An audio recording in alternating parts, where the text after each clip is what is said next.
여러분 안녕하세요. 오늘도 우리 말씀 함께 나누도록 하겠습니다. 오늘은 마태복음 12장 17절 18절 말씀입니다. 이는 선지자 이사야를 통하여 말씀하신 바 보라 내가 택한 종 곧 내 마음에 기뻐하는 바 내가 사랑하는 자로다. 내가 내 영을 그에게 줄 터이니 그가 심판을 이방에 알게 하리라. 아멘. 예수님은 바리새인들과 안식일에 관한 논쟁을 하셨습니다. 그리고 그 안식일에 관한 논쟁을 마치시고 그 즉시 손 마른 자를 고쳐주십니다. 그 다음날 할 수도 있었는데 주님은 안식일의 그 의미를 가르쳐 주시기 위해서 주일날 그 손 마른 자를 고쳐주십니다. 이때 바리새인들은 밖으로 나가서 어떻게 예수를 죽일고 의논했다고 되어 있습니다. 아마 굉장히 화가 난 것 같습니다. 그리고 자존심이 상한 것 같습니다. 이때 예수님은 그들의 마음을 아셨고 그곳을 조용히 떠나시게 됩니다. 떠날 때에 많은 사람들이 예수님을 따랐고요. 예수님께서는 그들의 병을 고쳐주셨습니다.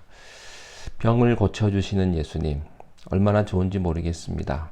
예수님은 그들의 병을 고쳐주셨습니다. 자, 그런데 문제는 그 다음입니다. 병을 고쳐주신 예수님이 아무에게도 이 얘기를 하지 말라고 하신 것입니다. 그 이유는요, 첫 번째는 예수님의 겸손입니다. 두 번째는 예수님이 유명해지기를 거절하셨기 때문입니다. 유명해지면 문제가 있는데 그걸 원치 않으신 거죠.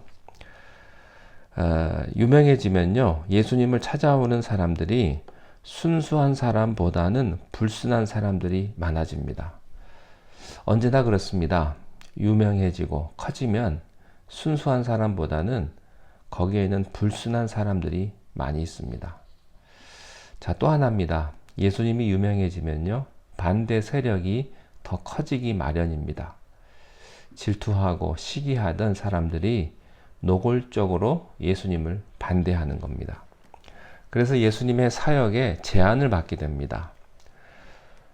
그래서 예수님은 공생애를 시작하면서 그가 분명히 십자가에서 돌아가셔야 하는데 그 사이에 예수님이 하셔야 할 일이 있었습니다. 그 일 때문에 주님은 자기의 사역을 감추셨던 것입니다. 부분적으로 소문나지 않도록 만드신 것입니다. 자, 그러나 이러한 이유보다도 더 근본적이고 본질적인 이유가 오늘 본문입니다. 17절인데요. 17절부터 21절까지 기록이 되어 있습니다. 예수님께서는 자기 자신을 숨기시고 유명해지기를 거절하시고 자기를 부인하시고 겸손하게 나타나신 것은 단순한 겸손이거나 단순히 유명해지기를 거부하는 것보다도 더 근본적인 이유가 있습니다. 그것은 메시아의 성취 때문입니다. 이것은 이사야 선지자가 예언한 그 예언이 바로 예수님에게 응답되었기 때문입니다. 이것은 이사야 42장에 나오는 이 말씀인데요. 그것이 어떻게 예수님에게 성취가 되었나 그 내용을 좀 살펴보도록 하겠습니다. 18절에 보라 내가 택한 종 곧 내 마음에 기뻐하는 바 내가 사랑하는 자로다. 내가 내 영을 그에게 줄 터이니 그가 심판을 이방에 알게 하리라. 이 말씀입니다. 메시아에 대한 예언입니다. 마태는 1장부터 예수님의 탄생을 이야기합니다. 성령으로 잉태한 예수 그리스도, 다윗의 자손 예수 그리스도, 또 세례 요한에게 세례를 받으시면서 공생애를 시작하셨죠. 그리고 11장까지 많은 일들이 있었습니다. 그리고 나서 오늘 12장부터는 예수님이 반대를 받습니다. 이 모든 사건을 오늘 이사야 42장에 나타난 예언이었다고 마태는 지금 정리해서 얘기를 해주고 있습니다. 구약에서는 메시아를 얘기했습니다. 그 메시아가 바로 예수 그리스도였다는 얘기입니다. 자, 그러면 구약에서 예언한 메시아 어떤 모습이겠습니까? 세 가지 특징이 있는데 그것이 18절에 나오는 말씀입니다. 첫 번째 참된 메시아는 오늘 말씀에 보라 내가 택한 종 내 마음에 기뻐하는 바 내가 사랑하는 자로다 그랬습니다. 첫 번째 메시아의 특징은요. 나의 택한 종 내가 사랑하고 기뻐하는 종이다 하는 겁니다. 여러분 이 말은요. 신뢰받고 또 총애받는 아들이라는 뜻입니다. 그래서 구약에서는 하나님이 이스라엘을 가리켜 나의 종이라고 말씀을 하셨죠. 하나님께서 특별히 사랑하고 신뢰하는 종, 그 종은 아들이라는 뜻입니다. 이분이 바로 메시아이십니다. 빌립보서 2장 6절과 7절에 사도 바울은 예수 그리스도를 이렇게 설명을 하십니다.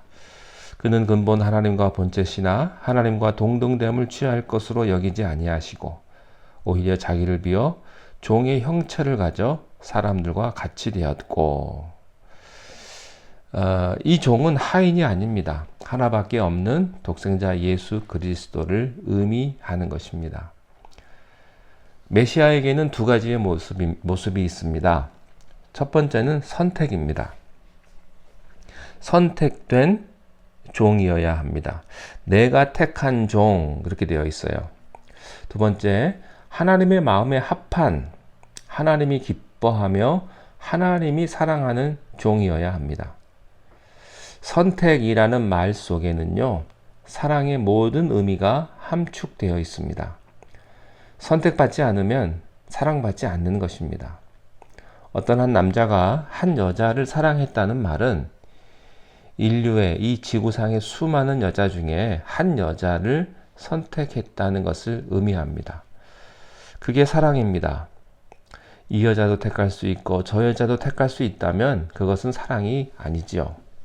세상에 많은 여자가 있지만 난 그 여자 하나를 택하겠다. 그 말은 모든 여자에게서 자유하겠다는 것을 의미합니다. 그것이 사랑입니다. 그러므로 하나님도요. 이 하나님 저 하나님 믿는 것은 하나님 믿는 게 아닙니다. 사랑에는 선택이 요구됩니다.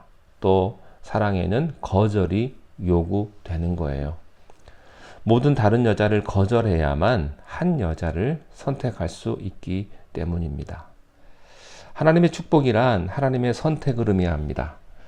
그래서 에베소서 1장 3절과 4절에 하나님 곧 우리 주 예수 그리스도의 아버지께서 그리스도 안에서 하늘에 속한 모든 신령한 복으로 우리에게 복 주시되 곧 창세전에 그리스도 안에서 우리를 택하사 그렇게 되어 있어요. 이것이 축복입니다. 참된 축복이란 선택받은 것을 의미합니다. 여러분들은 하나님의 선택을 받은 하나님의 사랑을 받은 분인 줄로 믿습니다. 그런데 그 선택은요, 선택받을 만한 조건이 있기 때문이 아니에요. 사랑받을 만한 조건이 없음에도 불구하고 선택을 받았고요. 내가 행복할 조건이 없음에도 불구하고 그 조건이 없는데도 하나님의 자녀가 된 것을 의미한 것입니다. 그래서 우리가 행복해지는 것이고요. 이것이 진정한 축복입니다. 두 번째 특징은요. 내가 내 영을 그에게 줄 터이니 이렇게 되어 있습니다. 이 영은 성령을 의미하는 것이죠. 이사야 32장에 내가 성령을 부어주리니 이렇게 되어 있습니다. 참된 메시아는 성령을 무한히 받으시는 분이십니다. 마태복음 1장에 예수님은 어떻게 잉태되셨습니까? 성령으로 잉태되셨습니다. 또 예수님께서 세례를 받고 물에서 나올 때 하늘이 열리고 어떤 일이 일어났습니까? 하나님의 성령이 비둘기처럼 예수님 위에 임했다 그랬습니다. 생각해 보십시오. 예수님이요, 이때부터 공생애가 시작하시는데 이 공생의 시작 기간부터 기적이 나타납니다. 그 이전에는요, 기적이 한 번도 없었습니다.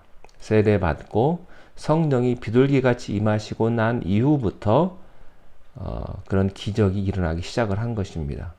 그 전에 병을 고쳤다든지 뭐 그런 얘기가 없어요.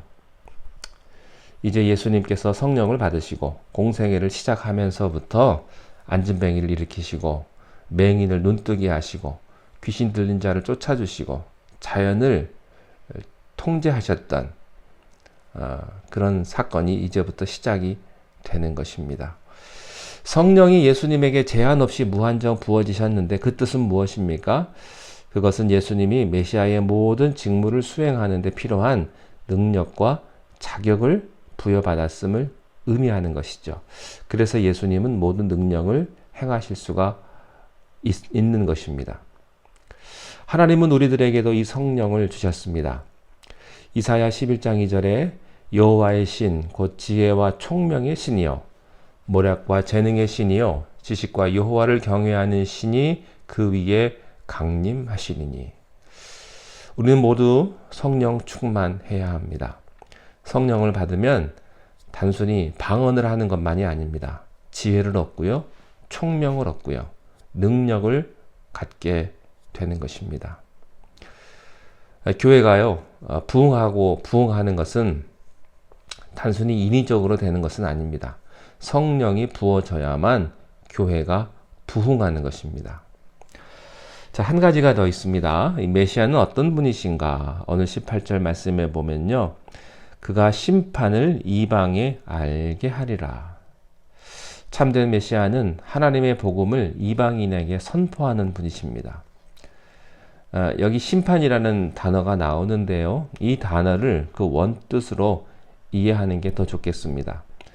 여기는 justice, 정의라는 말로 되어 있어요. 이사야서에서는 이방인에게 정의를 선포한다. 신약에서는 심판이라고 되어 있는데 이 뜻의 근본 의미는요, 복음이고요, 말씀입니다.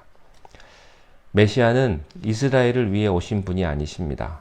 메시아는 유대인뿐만 아니라 모든 이방인들에게 하나님의 심판, 참된 구원의 복음을 전하기 위해서 오신 분이십니다. 이 말씀은 우리가 잘 아는 사도행전 1장 8절과도 연결이 되죠.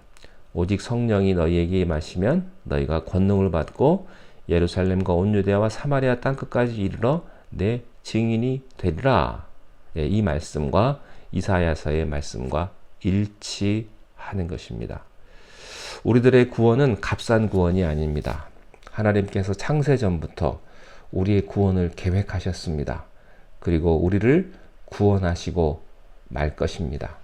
왜냐하면 우리는 하나님의 선택된 하나님의 자녀이기 때문입니다.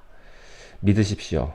그 믿음 가운데 하나님의 충만한 은혜가 날마다 넘쳐날 줄로 믿습니다. 기도하겠습니다. 하나님 아버지, 은혜를 감사합니다. 우리가 주님 앞에 구원받을 만한 자격이 하나도 없음에도 불구하고, 너무나 부족함에도 불구하고 우리를 택하시고 우리를 조건 없이 사랑하시는, 조건 없이 우리를 구원하시는 하나님의 놀라우신 은혜와 사랑에 감사를 드립니다. 우리가 세상에 살아갈 때에 아버지께서 우리와 함께 하시며 우리를 선한 길로 인도하신다는 귀한 믿음을 가지고 오늘도 승리하며 살아가는 하루가 되게 인도하여 주시옵소서. 예수님 이름으로 기도하옵나이다. 아멘.